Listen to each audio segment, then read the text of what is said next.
ပြောပါအဲ့ဒီကိစ္စကိုမတတ်တိမွေးကြ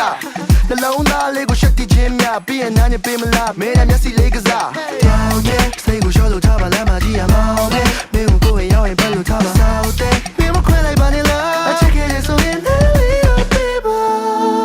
ငါမျိုးကြည့်နိုင်ဘူး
One more